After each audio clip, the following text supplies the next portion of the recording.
History likes clean stories, clean villains, simple endings. Deadly truths exist because reality is messier than that. This is a show about power, how it is built, how it is protected, and how institutions decide who gets erased when the myth becomes inconvenient. Some of these stories are famous, some were buried on purpose, others were rewritten so often the truth barely survived. Here, we strip away the legend, we follow the records, we set with the uncomfortable parts. Because the past is not dead, it's just been edited. This episode covers documented history involving abuse, addiction, and Alzheimer's disease.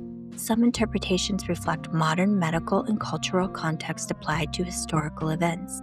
Listener discretion is always advised. They did not discover her. They fixed her. Before Hollywood turned her into a red-haired sex bomb, she was Margarita, dark-haired, Spanish, a dancer, and not the version of American they wanted to sell. So they went to work. They burned her hairline back with electrolysis, dyed her hair red, trained the accent out of her voice, changed her name, changed her face, changed what she was allowed to be.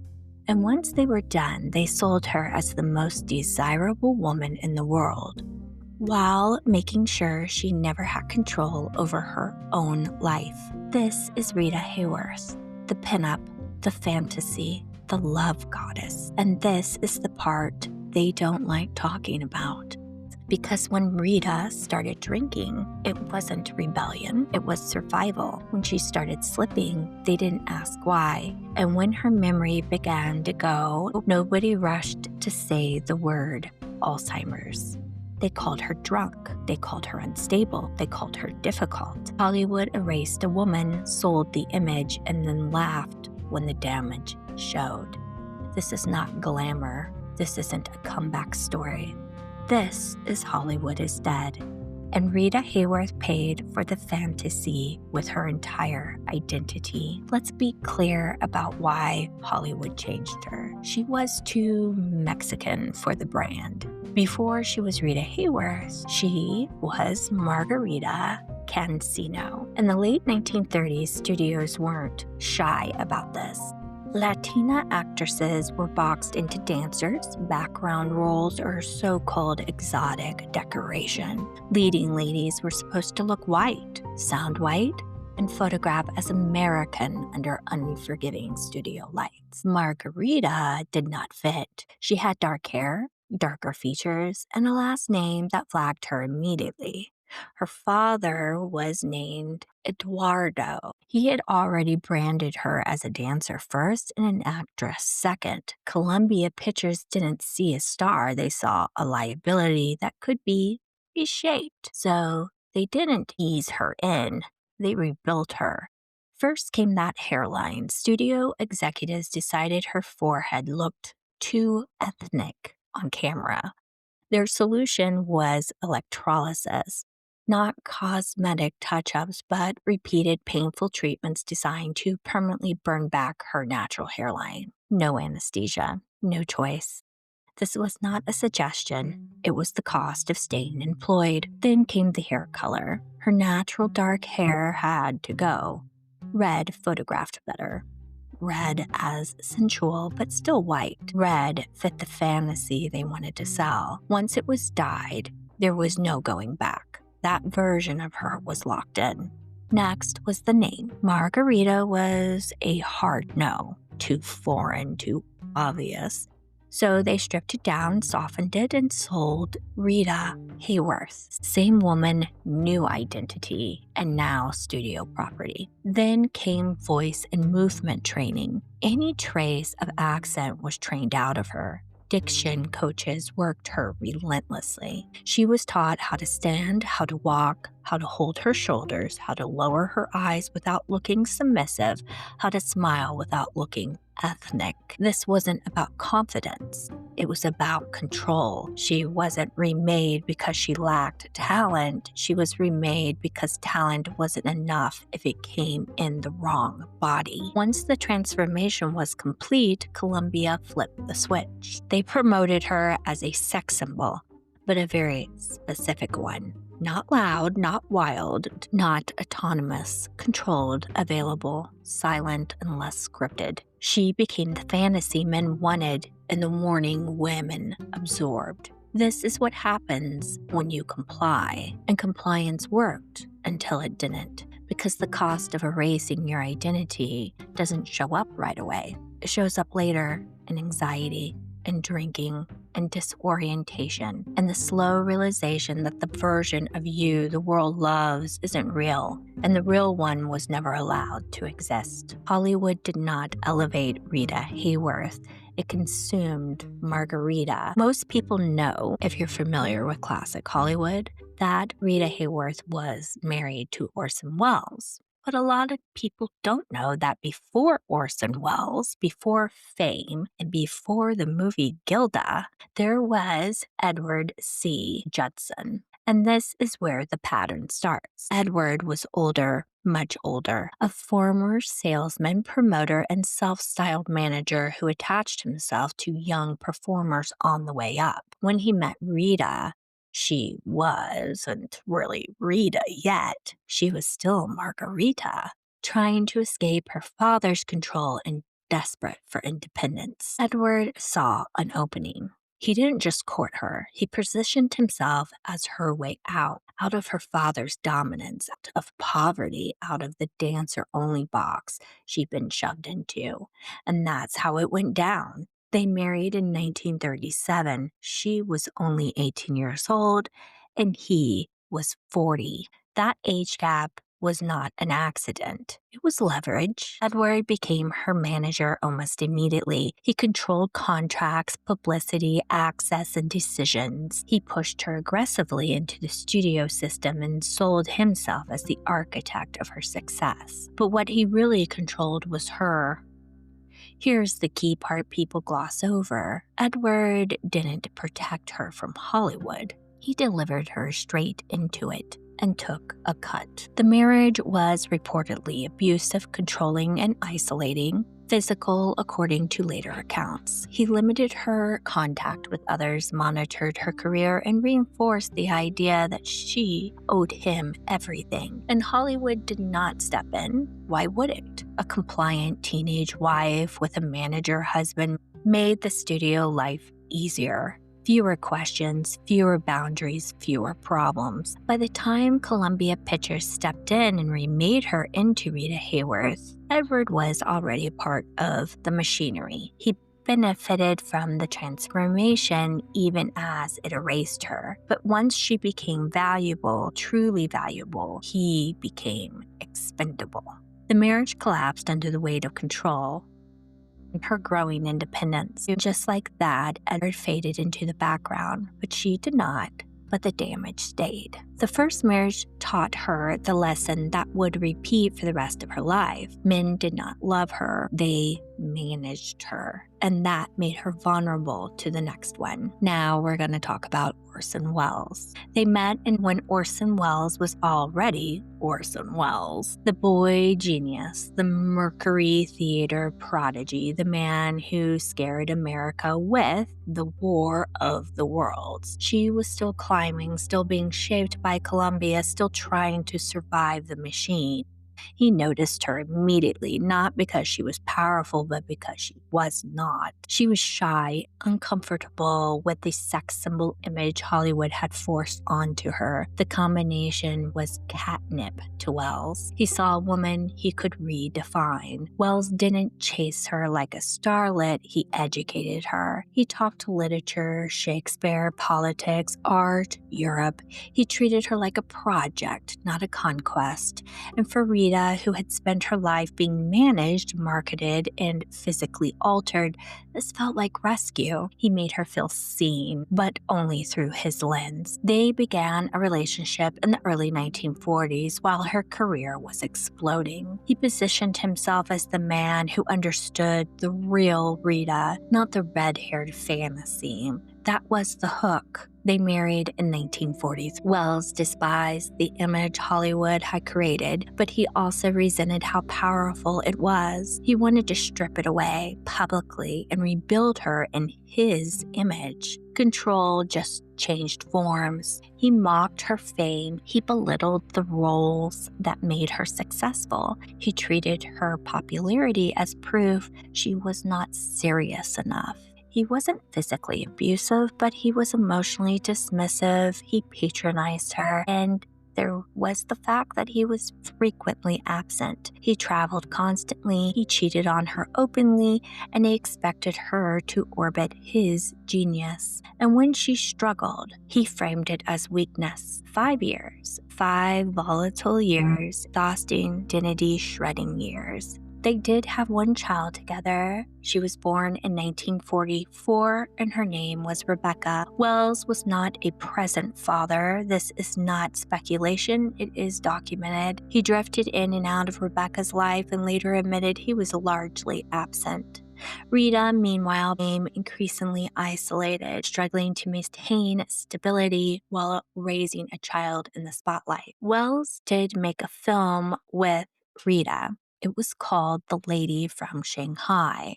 It is not just trivia. This is psychological warfare on film. Wells cast her as a femme fatale, then deliberately cut and bleached her famous red hair into a platinum blonde, shocking audiences and Columbia Pictures alike. It was an act of destruction. He later admitted he wanted to kill the sex symbol image. What he actually did was humiliate her publicly. The film tanked on release. Critics didn't know what to do with her. Columbia was furious. And Rita, who had no say in the transformation, took the professional hit. Wells, well, he just walked away. She paid the price. This is where the myth finally dies. Wells later said of Rita, "I hated the myth of Rita Hayworth." What he didn't say, but proved through his actions, is that he also hated the power that myth gave her. He spoke dismissively of her acting ability. He framed her as emotional, fragile. He portrayed himself as the misunderstood genius shackled to a Hollywood fantasy. And after the divorce, he left Europe, new projects, new women, new myths. With the fallout, with the career damage, with the drinking, with the child, with the slow unraveling. Orson Welles did not save Rita Hayworth. He didn't destroy her either. Hollywood had already done that. What he did was finish the job in a different language. He took a woman who had already been erased once and convinced her that erasure was enlightenment. And when it stopped serving him, he walked away. She never fully recovered. At the time, none of this was unseen. People around Rita Hayworth could notice it. The age gap in her first marriage raised eyebrows. The way Edward positioned himself as both the husband and the manager was not hidden. Orson Welles publicly reshaping her image, cutting and bleaching her hair, and casting her as a distorted version of herself in The Lady from Shanghai wasn't read as romantic rebellion. It was talked about as strange, controlling, and risky even then. Studio executives were furious. Journalists noticed the shift. An audience sensed something was off. What they didn't have was language. There was no conversations about grooming, coercive control, emotional abuse, or burnout. So the behavior was minimized, reframed as genius, or quietly blamed on Rita Hayworth. Through a modern lens, the pattern pattern is unmistakable. A young woman repeatedly extracted from one controlling dynamic and placed into another. Men who positioned themselves as saviors while consolidating power. A studio system that rewarded compliance and punished resistance. Today, Edward's behavior reads as grooming and exploitation. Orson Welles' conduct reads as psychological control masked as intellectual partnership. The forced physical altercations, the erasure of her ethnicity, and the public humiliation disguised as artistic expression now register clearly as institutional abuse. Cost of fame looks in hindsight like a woman being systematically stripped of agency. Rita Hayworth wasn't unstable. She was reacting normally to prolonged control in a system that never allowed her to be fully human. I want to be clear about something because this gets lost when we focus only on what was done to her. Rita Hayworth was not just pretty. She wasn't just a studio creation. She was genuinely, undeniably talented. When I was younger, I knew her name the way you know old Hollywood names, familiar, iconic, almost abstract. But I didn't get it until I saw the film Gilda as a teenager, and then it hit me hard. That moment where she flips her hair and looks straight into the camera. Wow. Just wow. That was not styling. That wasn't lighting. That was presence. You can't manufacture that. And even the lady from Shanghai, regardless of what Orson Welles was doing behind the scenes, regardless of the control, the manipulation, and the damage, she is still mind-blowing in that film. You can't take your eyes off of her. The camera clings to her because it has no choice. You could fill that frame with other actors, scenery, dialogue, and none of it matters. She pulls focus without even trying. That's rare now. That was rare then. She was also multilingual. She was a trained dancer before Hollywood ever got their hands on her. She could sing, she could act, and she could communicate emotion without dialogue through movement, timing, restraint. That is not accidental. That is skill. That's work. And that's intelligence. Rita Hayworth wasn't just a screen siren, she was a screen goddess. That kind that makes everyone else around her fade into the background. The kind that doesn't need noise or exaggeration to dominate a scene. And that's part of what makes her story so infuriating. Because Hollywood didn't just exploit her beauty, it undervalued her ability. They sold her body and ignored her craft, and we're still untangling that lie. And here's the part that matters: why Hollywood feared women like her. Because real presence is dangerous. Hollywood can handle beauty, it can handle sex appeal, it can even handle talent as long as it's contained, managed, and obedient. What it has never been comfortable with is a woman who owns the fame in the frame, a woman the camera can't control, a woman whose power doesn't come from costume, lighting, or male approval, but from something internal and undeniable. That was Rita Hayworth. A woman like that walks on screen, everyone else disappears. Directors notice it, audiences feel it, studios panic, because present like that shifts power. It reminds everyone that the fantasy only works if the woman believes she's replaceable, and Rita never fully was. So Hollywood did what it always does when it encounters something it cannot dominate. It reframed her. It reduced her to a body. It sexualized her until people stopped asking what else she could do. And when that wasn't enough, it surrounded her with men who mistook control for love and genius for entitlement. Women with real presence don't fit neatly into systems built on compliance. They don't stay grateful, they don't stay small, and they don't disappear quietly unless someone pushes them there. Hollywood didn't fear Rita Hayworth because she was fragile. It feared her because she was not. And that's why the system spent decades trying to convince everyone, including her, that she was. Rita Hayworth didn't start drinking because she was reckless or weak. She drank because alcohol did what Hollywood never did. It shut the noise off. By the time she hit her late 20s and early 30s, the pattern was already there. Years of control, years of being reshaped, years of men deciding who she was supposed to be. Alcohol was not rebellion, it was regulation. It dulled the anxiety, it softened social pressure, it gave her temporary relief from a life where she was always on display and never at rest. And Hollywood knew, they always know. But as long as she showed up, hit her marks, and made money, it was tolerated. When she didn't, it became a weapon. Unreliable, difficult, temperamental. All code words that shifted responsibility from the system and back onto her. Drinking wasn't the cause of her instability, it was the symptom of long-term emotional erosion. Then came Prince Ali Khan. On paper, it looked like escape.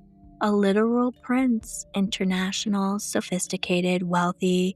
Outside the studio system, he was not a director, he was not a producer, he was not Hollywood. And for Rita, that mattered. They met in the late 1940s, and the courtship was fast, intense, and public. Ali Khan didn't just offer romance, he offered distance, Europe, privacy, a different life, a chance to stop being a commodity. They married in 1949, and here's the truth people do avoid. This was not a fairy tale. It was another imbalance, just dressed up better. Ali Khan lived big. Parties, gambling, affairs, long absences, public scandal. He drank too heavily and normalized access as sophistication. Rita followed, not because she loved chaos, but because the environment demanded it. She was expected to be glamorous, adaptable, and agreeable in elite international circles where she was still fundamentally an outsider. She did not speak French fluently at first. After all, she was a movie star, admired but never fully accepted. And once again, she adjusted herself to survive. Her drinking did escalate during this marriage, not because she was partying, but because she was lonely, isolated, removed from her work, removed from control over her own career. Ali Khan wanted her present, beautiful, and compliant, not independent or professionally ambitious. Sound familiar? The marriage unraveled quickly. Ali Khan's infidelity was not discreet, it was constant, public, and humiliating. Rita withdrew, she drank more, she became anxious and depressed. And the press, instead of examining the obvious mismatch, went after her, had blamed her drinking, her moods, her instability, not the absent husband, not the power imbalance, not the cultural isolation. They divorced in 1953. Once again, she stayed behind with the consequences, emotionally and publicly, while the man moved on, largely untouched. This was not a woman who drank too much and ruined good relationships. This was a woman who entered relationships hoping for safety and autonomy, and instead found new versions of control, loneliness, and erasure. Alcohol didn't break Rita Hayworth, it helped her survive situations she didn't have the power to change. And by the time Hollywood decided her drinking was the problem, the damage had already been done. Then there is the uncomfortable conversation that needs to be had about her father, Eduardo, a Spanish-born dancer who immigrated to the U.S. and made his living in dance and performance. He was disciplined, traditional, and intensely controlling. Rita was introduced to performing through him very young, and dance was not optional in that household. It was work. From childhood, her body was treated as an instrument. Training was rigorous, long hours, literally no autonomy. Her value was tied directly to performance and obedience. This was not unusual for stage parents in that era, but the degree of control mattered. He managed her career early on, decided where she went, what she did, and how she presented herself. She didn't get a normal adolescence. She got rehearsal. What's important and often carefully worded in biographies is the multiple credible accounts in later testimony strongly that suggests sexual abuse by her father. This is not tabloid rumor, but it's also not something that was openly discussed during her lifetime. Rita herself never publicly detailed it, which is not surprising given the era, the power dynamics, and the stigma. What she did say later in careful, guarded language was that her relationship with her father was demanding, frightening, and sometimes she spent years trying to escape. That escape is key. Her first marriage to Edward didn't come out of nowhere. It was an exit strategy. Leaving her father's control mattered more than the red flags. That pattern, trading one controlling man for another because it feels like freedom at the time, starts there. Not in Hollywood, not with Orson Welles, not with the prince. This is also where the drinking later makes psychological sense. Early trauma, prolonged control, performance-based worth, and no real sense of safety create exactly the kind of internal chaos alcohol temporarily quiets. Again, not an excuse, it's just an explanation. Hollywood never addressed this. Studios avoided it. Biographies tiptoed around it for decades because acknowledging it would mean admitting that the love goddess's persona was built on top of a woman who never had bodily autonomy to begin with. And this is where Hollywood's cruelty fully shows itself. By the late 1960s and into the 1970s, something was clearly wrong. Rita Hayworth wasn't just drinking more.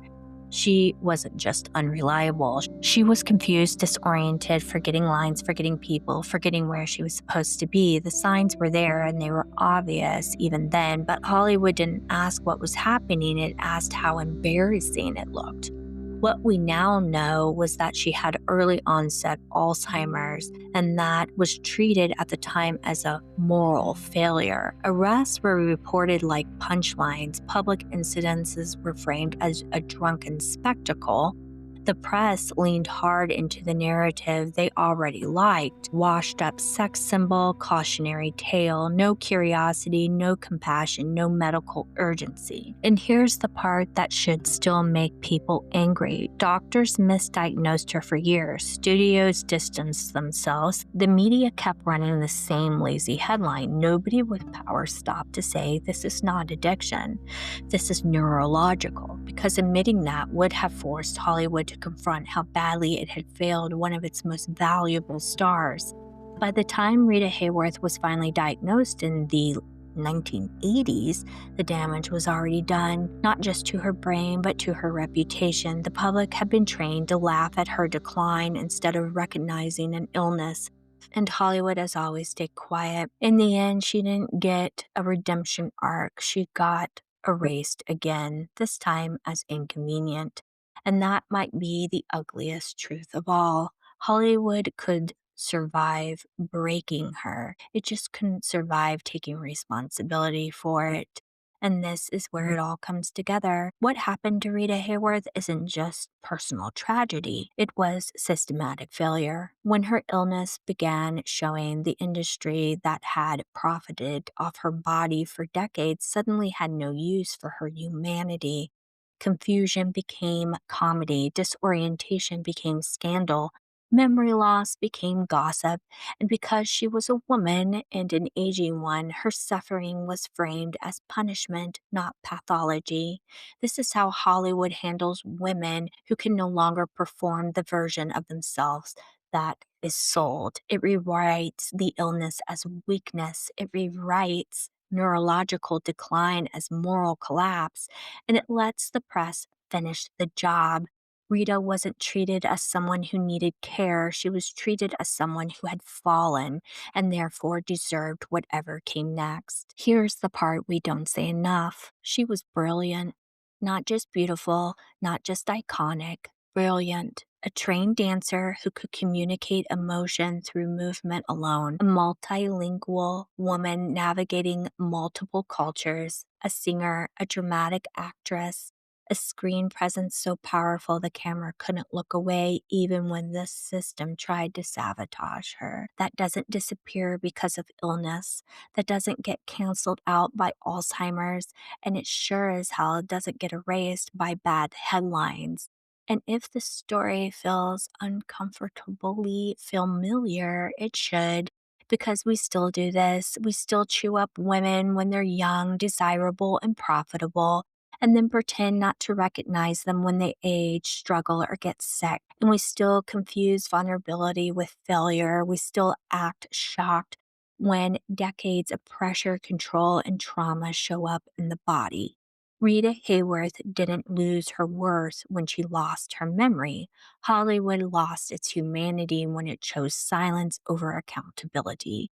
So remember her clearly, not as a punchline, not as a cautionary tale, not as a myth. Remember her as what she was, a woman of extraordinary talent and presence. Hollywood is dead, and Rita Hayworth deserved better. Before we close this out, as always, I want to say thank you to the people who stick with these episodes all the way through, who listen, who care about facts over comfort. You're the reason this show exists. You get the gold star, not for agreeing with me, but for staying curious. I know these stories aren't easy. They're not always nostalgic. They're not flattering sometimes, and they don't hand you heroes. But you stay anyways, and that matters. If this episode made you think, challenge something you thought you knew, or made you see a familiar story differently, take a second to follow, rate, or subscribe wherever you are listening or watching. It helps this channel reach the people who actually want this kind of work. You can find more episodes like this under Hollywood is Dead and across the channel with The Mob is Dead, Deadbolts, Dead City, Dead State, Dead in the Ranks, and The Frontier is Dead, all built on the same promise. No myth, no nostalgia, just the truth. And if you're new here, welcome. And if you've been here a while, thank you for trusting me with your time. I'm Becca, and this is Deadly Truths, because the past is not dead, it's just been managed.